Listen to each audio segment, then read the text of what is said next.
پیارے دوستو، غزوہ بدر میں شکست کے بعد کفار ہر وقت مسلمانوں سے انتقام کے موقع کی تلاش میں رہتے تھے۔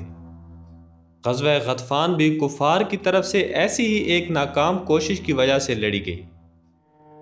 غزوہ غطفان کب اور کیوں لڑی گئی، یہ سب کچھ جانیں گے آج کی اس ویڈیو میں۔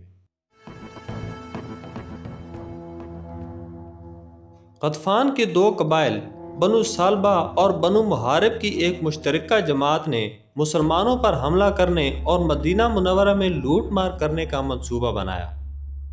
اس گروہ کے سالار کا نام داسور بن حارث محاربی تھا، جسے کچھ مورخین نے غورث بھی لکھا ہے۔ چونکہ یہ غزوہ غطفان میں ذی امر کے مقام پر ہوا، اس لیے اس کو غزوہ غطفان اور غزوہ ذی امر بھی کہتے ہیں۔ رسول خدا صلی اللہ علیہ وسلم کو جب اس لشکر کی آمد کی خبر ہوئی تو آپ 12 ربیع الاول 3 ہجری کو 450 مسلمانوں کا لشکر لے کر ذی امر کی طرف روانہ ہوئی اور اپنی غیر موجودگی میں عثمان بن عفان کو مدینہ میں اپنا نائب مقرر فرمایا۔ آپ صلی اللہ علیہ وسلم جب اپنے لشکر کے ساتھ اس گروہ کے قریب پہنچے تو انہیں سامنے سے آ کر لڑنے کی ہمت نہ ہوئی اور وہ بھاگ کر پہاڑوں میں چھپ گئے۔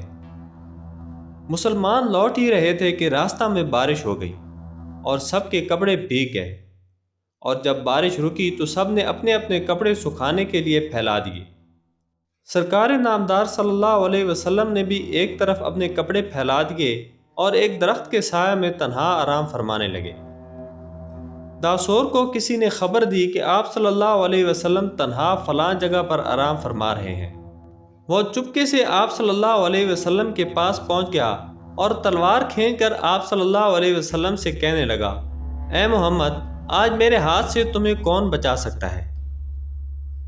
حضور نبی کریم صلی اللہ علیہ وسلم کو ذرا بھی ڈر محسوس نہ ہوا اور نہایت اطمینان کے ساتھ جواب دیا کہ اللہ تعالیٰ۔ داسور بڑا بہادر اور جری شخص تھا، مگر حضور نبی کریم صلی اللہ علیہ وسلم کے اس جواب نے اس پر دہشت طاری کر دی اور وہ تھر تھر کانپنے لگا۔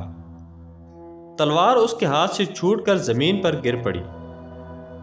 آپ صلی اللہ علیہ وسلم نے وہ تلوار اٹھا لی اور فرمانے لگے، داسور، اب تمہیں میرے ہاتھ سے کون بچا سکتا ہے؟ داسور نے کہا کہ کوئی نہیں۔ حضور نبی کریم صلی اللہ علیہ وسلم نے اسے معاف فرما دیا۔